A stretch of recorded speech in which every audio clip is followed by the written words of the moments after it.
thing that I love about this time of year is jelly beans. And Brock's Classic Jelly Beans are sincerely the best jelly beans ever, and you can fight me on this. Hello everybody, it is Samantha, and I hope you guys are having a fantastic day today. I'm here today to film a book haul. So it's all of the books that I required in the month of February, and it was actually quite a few.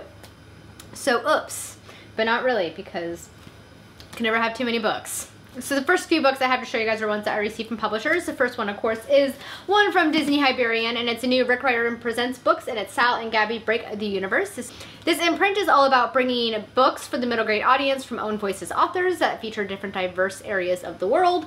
This one takes place in Cuba, I believe, so it's based on Cuban culture. And this book is all about two characters, Sal and Gabby, who form an unlikely friendship. Sal is a bit of a troublemaker, and he considers himself to be a magician, and Gabby is a girl who is like school class president, editor of the newspaper, and they just kind of end up forming an unlikely friendship. But Sal isn't just a magician, he actually has magical powers that allow him to summon things, and Gabby becomes a part of the secret. So it seems like it'll be a really, really fun book. I know a lot of people are really excited for this one to come out, and I am also excited to read this as well. So Sal and Gabby Break the Universe by Carlos Hernandez looks like it's going to be a very fun read. The next book that I received from a publisher I was really excited about because it was on my most anticipated reads list, and so I was not expecting to get it, and I was very happy. And it is from Orbit, and it is The Raven Tower by Ann Leckie. This is Ann Leckie's first foray into adult fantasy, and I'm very excited to see how she does it. It is also about gods, and I really, really love stories that feature gods and mythology. It is about the Raven God who has basically been looking over this kingdom for years and centuries, and soon his power is waning, and a usurper has taken the throne that he usually protects, and basically all hell is about to break loose, and it seems very exciting, so I cannot wait to read this one. I'm actually really hoping to get to it in March. Ooh! And the font is really big, so it's going to be great for my old eyes. The next book that I was sent was one I had actually never heard of, but it actually seems kind of cool. And it is Four Dead Queens by Astrid Schlote, I think might be how you say her name. It seems like it'll be a fun book. It follows two main characters, the first one being Carolee, I think is her name. I cannot remember these names, I'm really sorry. Fantasy books have so many names. Who is a 17-year-old thief, but she runs afoul of the other character, Varen, who is from like one of this kingdom's most enlightened regions. But together they become entangled in the plot that ends up killing all four of this kingdom's queens. And they end up on the run and trying to figure out like what is going on with the kingdom right now.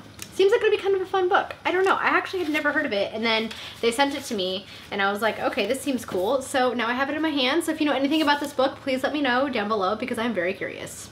And the last book I received from a publisher I was really excited about because I really enjoyed the first book that came out last year, which was Furyborn, and this is the sequel, which is King's Bane. I'm very excited to read this one. Furyborn was one of my favorite books from last year. This is really, really thick, by the way. I was not expecting it to be this big. So very excited to read this. It comes out May 21st. And I am probably going to get to it beforehand, and the cover looks really, really cool. So yes, I have this in my hands and I'm very excited to read it. So the rest of the books are ones that I all purchased myself. The first one was one that got released, I think it might have actually been at the end of January, or was it February? It doesn't matter, it's in my hands now. And that is The Kingdom of Copper by S.A. Chakraborty. I loved City of Brass last year. It was one of my favorite books, so I could not wait to get to this one. It's a fantasy series that is based upon Middle Eastern mythology, which I find really fascinating. So it features jinn and things like that, and I'm very excited to read this. I'm very, very excited. And I finally have it in my hands. Plus it's like super shiny. Look how shiny that is. Yes.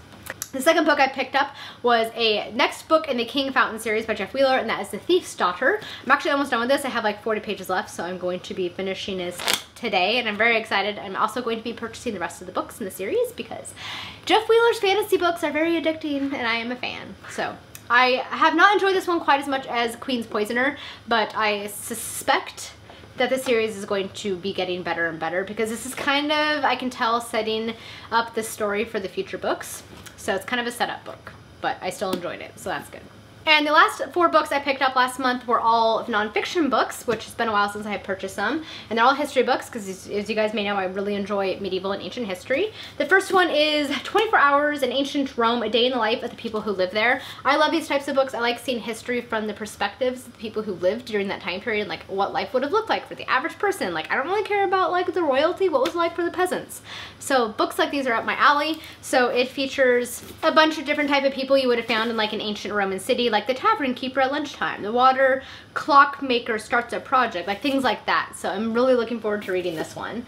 The next one I Oops, just dropping books over here. The next one I picked up is, I'm failing really hard at life right now. It's okay, no books were harmed in the making of this video. The second book I picked up is The Medieval Village by G.G. Colton, and this is all about what life would have looked like in a medieval village and the people who lived there and what they would have done, which to me is very fascinating because, again, I want to know about the everyday average person because that's, to me, more fascinating.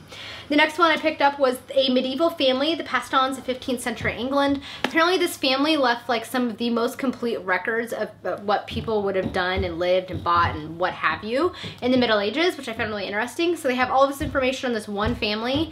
So I think this would be a kind of a cool read. Plus, all of these books, with the exception of the Rome one, were used in really good condition and they were cheap. Like this was only $6, so it was a win.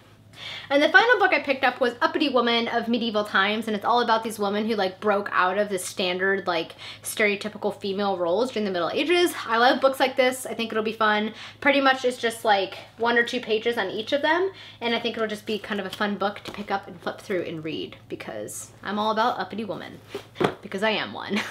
Alright guys, that is it for my February book haul. I hope you guys like seeing some of the books that I acquired in the month of February. If you guys have read any of these, I of course would love to know what you thought of them down below.